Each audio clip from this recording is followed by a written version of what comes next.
Hey everybody, Steven here, and today I am comparing the size of the ROG Ally to the Steam Deck, the Onexplayer 2, the AOK Zoe A1, and then the Onexplayer Mini. Now I'll mainly be talking about the physical dimensions here and comparing those, but I will talk a little bit about some of the other features that these have. But looking at the Steam Deck first, we'll start with the ROG and then we'll make this comparison, but the ROG is 11.02 inches long, 4.37 inches tall, and then 0.83 inches thick. Underneath this in the middle is the millimeter measurements for this instead of the inches here, but it is 280 millimeters long, 111 millimeters tall, 21.2 millimeters thick. The weight here is 1.37 pounds, which is 608 grams. Looking at the deck here, it is 11.7 inches long, 4.6 inches tall, 0.75 inches thick. The millimeters for that would be 298 millimeters long, 117 millimeters tall, and 19.1 millimeters thick. The deck weighs 1.47 pounds, which is 669 grams. So the deck is longer. In fact, it's one of the longer handhelds out of this whole group. It is a little bit taller at 4.6 compared to the 4.37, and then it is a little bit thicker. And with that thickness, that is at the middle of the device. Both of these have a 7-inch screen, but the deck actually has a bigger bezel around that. So if you want like a screen protector, if you get one for the deck, it's not going to work with the ROG. But let's look at some of the comparables here. So the deck is longer, it's taller, but it's not quite as thick. With that being said, some people, when they give the dimensions of this, they actually give the thickness where they're talking about the highest point of the whole device, which is going to be the thumbstick, including the grip there. So this for the whole thing, I'm just doing it for the middle portion. The deck and the ROG are the only ones that actually have the paddles on the back. The deck has 4, the ROG has 2. You can see the intake is at the bottom of the deck, where on the ROG it's towards the upper portion and it has 2 spots where the deck only has 1. The exhaust is at the top, it's right in the middle on the deck, and then the ROG actually has 1 on each side. With that, I've noticed if you do turbo mode, those thumbsticks can actually get hot, so that is something I would want people to be mindful of. Out of all the devices though, I think the Steam Deck in terms of the controls feels the best. The ROG is a very close second, and then it's everything else here. So the ROG and the Steam Deck both have the best controllers out of all of these devices. Switching over now to the Onexplayer though, with this, it's going to be the thickest device here. So this is 12.2 inches long, 5 inches tall, 0.9 inches thick, and then the millimeters would be 310 millimeters long, 127 millimeters tall, and 23 millimeters thick. It weighs 1.87 pounds, which is 848 grams. So it is also the heaviest device. It's unique amongst the other ones though, because the controllers actually detached. We'll look at that here in a second, but this is way longer. This is 1 inch longer than the ROG here, and it's about 0.6 inches taller. So it is a taller device also, because you're looking at an 8.4 inch screen compared to the 7-inch screen that you have on the ROG. The thickness, it only is 0.07 inches thicker, but when you're actually looking at the controls with that, this thing feels way thicker in person when you're actually holding onto the device here. But again, it's unique because the controllers actually detach, and it does feel much heavier because it is half a pound heavier than the ROG. Looking at the intakes there, you can see the exhaust at the top. I do like the one side versus the dual side that the ROG has, but again, top down, you can see this is a much bigger device, and it feels not only bigger but heavier in the hands, which leads to fatigue over time. Now the ROG speakers, the deck speakers, the Onexplayer Mini, and the AOK Zoe, the speakers are on the front. Because of the controllers here being detachable, the speakers are actually on the bottom of the Onexplayer 2 here, which is different than the other devices. We do have a kickstand. I really wish the ROG had that, but the Onexplayer 2 has a kickstand, a very nice feature. Here you can see that, again, the controllers are detachable. The dock is supposed to release 6 months later than it should have, but it should release this month. I still haven't got my hand on that, but it allows you to actually dock this to a battery and then use the screen separate. So you do have that wireless controller, which I personally like that feature. It's just I haven't got to use it yet because it's taken them 6 months to get this thing out. Now, last thing I wanted to cover, I wanted to showcase this footage again, just slower. You have a full USB port, and then you actually have two USB Type-C ports on the Onexplayer 2.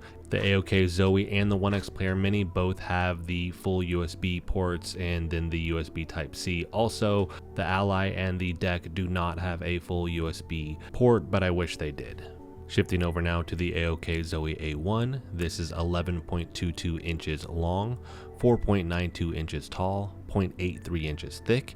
For the millimeters, that would be 285 millimeters long, 125 millimeters tall, 21 millimeters thick. This weighs 1.75 pounds, so it is up there with the Onexplayer 2, which is 792 grams. With this, it's an 8-inch screen, so it is not quite as big as the Onexplayer 2, but it is 1 inch bigger than the ROG Ally here and the Steam Deck.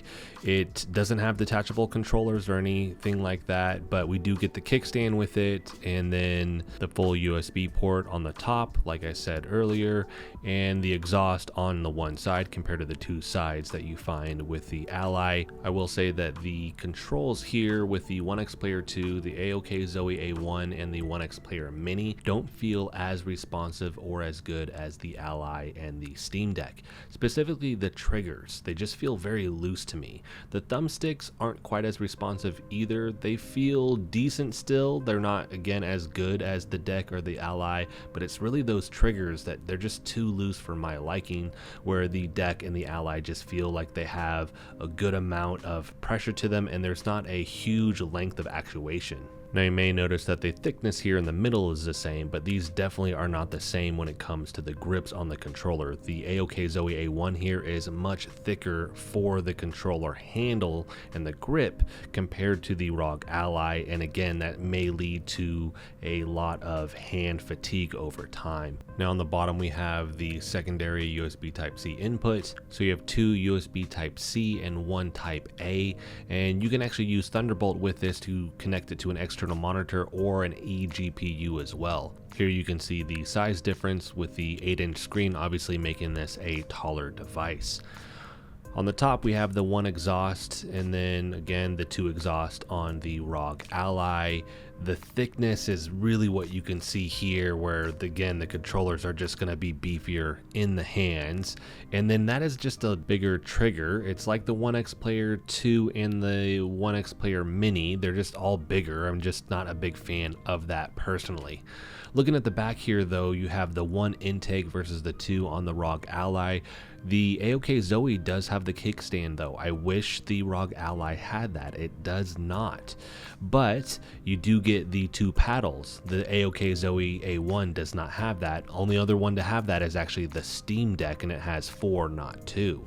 Shifting over now to the Onexplayer Mini, this is 10.24 inches long. It is the smallest in terms of the length and how tall it is, but it is actually thicker than the ROG Ally, but it is 4.17 inches tall, 0.91 inches thick. For the millimeters, it is 260.1 millimeters long, 106 millimeters tall, and 23.1 millimeters thick. This weighs exactly the same as the ROG Ally here at 1.37 pounds, which is 608 grams. Looking at the top here, similar setup to the Onexplayer and the AOK Zoe A1. We still have those very thick triggers as well, but we get the full USB Type-A, we got the Type-C, and then we have the exhaust coming out of the top as well with headphone jack. All of them have that on the top. The ROG Ally does have their proprietary input for their eGPU though. That is something to keep in mind, but that thing is like $2,000 and it comes with a 4090. Looking at this though, you can see it's not as tall. The Onexplayer Mini is just a very petite device. It just feels thicker than the ROG Ally, and with that I realized I personally like a thinner device, which is one of the reasons why I think that I like the Steam Deck in terms of the controls. It just feels better, and the reason I think that this feels so much better with the Ally is because it is thinner, where these other devices are just very thick. Now on the bottom you do get the USB Type-C input as well, but you do not get the kickstand with the Onexplayer Mini like you do with the Onexplayer 2 and the AOK Zoe A1. Here you can see that in terms of the height, the Onexplayer Mini is smaller than the ROG Ally. You do have the speakers at the bottom. Again, the only one that doesn't have that is on the very bottom of the device is actually going to be the Onexplayer 2. They're all kind of at the bottom of the front there. And the size here, I like how small it is. It feels decent in the hands. I think the thing limiting this is going to be the thickness compared to the ROG Ally. And looking at all of these, in terms of this setup, we have kind of the biggest to the smallest here. The only things that's going to actually shift this up in terms of the order a little bit is this is really accounting for thickness with length, where if we switch that up, we're going to put the Steam Deck above the AOK Zoe A1 because it's actually a little bit longer than that and thinner but longer with that, and it still, like I said, feels great in the hands. But that's kind of the order that you're looking at right here. I'm going to shift over and show this from a side angle. You get to see the thickness here with the thumbsticks, and again we start kind of going all the way down to the ROG Ally. And that doesn't account for, again, the center thickness. It's really just like if I put this flat on a desk, what is one of the taller ones? And you see that the Onexplayer 2 and the Steam Deck are kind of up there. The AOK Zoe's up there as well, but then you kind of go all the way down to the ROG Ally, which is one of the smaller ones in that regard. But all of these have different things going on with them outside of the dimensions in terms of performance, and then all the little things like the kickstands versus removable controllers versus, I didn't even talk about the fact that the Steam Deck has the different haptic pads on it and none of the other ones have that. The eGPU plugin that the ROG Ally has, all these different things that we could cover. I gotta save that potentially for another video. If you want to see that, let me know in the comment section and I'll try to make that one down the road. But hopefully this helps you in regards to just the dimension side with these products. If you found it interesting, let me know in the comment section. If you guys like the video, hit the like button for me. If you want to continue to follow along with all my content, hit the subscribe button. And as always, thanks so much for watching, and I'll see you in the next one.